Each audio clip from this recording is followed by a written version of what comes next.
لو الخرطوم سربنتينة ضرب منك فجأة كده وحطيت مكانه خرطوم انبوبة مكانه، هل كده انقذت الموقف ولا كده انت دخلت نفسك في مصيبة كبيرة؟ النهاردة هنجرب مع بعض قدامك ونقول الحقيقة، ينفع حل مؤقت ولا خطر كبير على الموتور؟ بص يا جماعة، انا جربتها كذا مرة وعملتها في كذا مكنة. 2011 عملتها، و2014 عملتها، و2022 عملتها.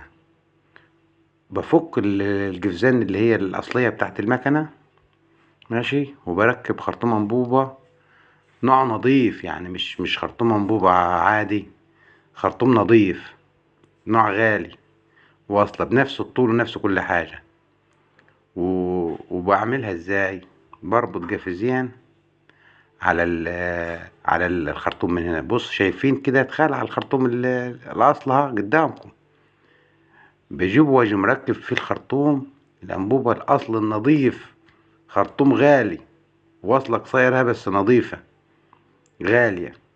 فطبعا اما يظبط، يعني اما يظبط معاك فترة. انا مركبه لناس بقالها سنة وشغالة تمام معاك، شايفين؟ والجفزان يعني تركب، يعني بعد ما تركب الخرطوم صح في مكانه، ماشي، هتركب الجافزين ورا بعض قبل ما تركب، ولا تقطع باقي الخرطوم ولا تظبط طوله.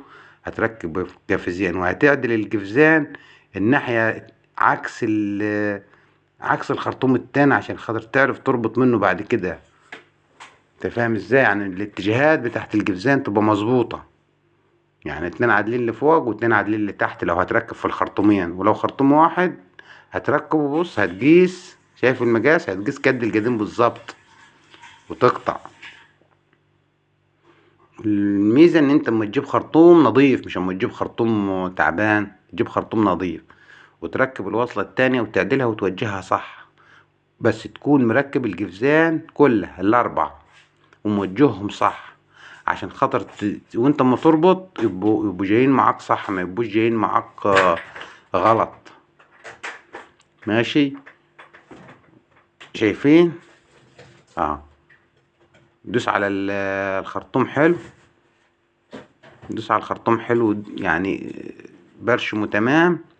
المساحة اللي هي مكان الخرطوم القديم تشيل جفزان جنب بعض مرتاحين، فانت ما تربطش بجفيز واحد حتى لو نظيف. امان ليك تربط الجفزين من هنا وجفزان من هنا، يبقى كام جفيز؟ 4 جفزان انت جايبهم حديد نضاف والخرطوم نظيف.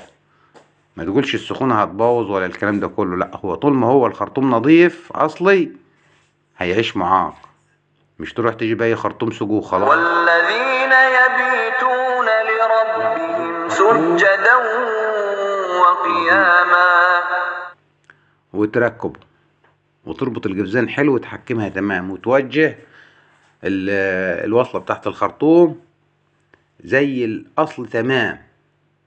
هيعيش معاك، احنا ممكن نقول مثلا هيعيش معاك مثلا سنة، هيعيش معاك. لو عاش معاك سنة وفر معاك برضه، لان انت ممكن تجيب الجديد ويحصل له نفس العيب اللي حصل له في اللي هو الاصل بتاع البلد ويتخرم برضه.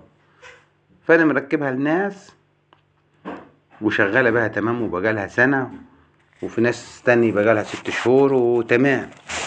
وما يجي لي ناس من، يعني شافت الناس اللي هي ركبت قبل كده، وهم يبقوا باعتين عندي في الورشة عشان اركب له وصلة زي كده.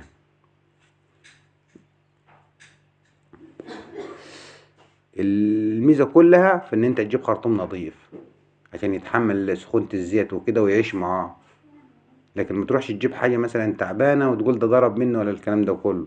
لا، هتجيب خرطوم نظيف وهيعيش معاك وهيظبط تمام التمام. في ال14 عملتها وفي ال11 عملتها.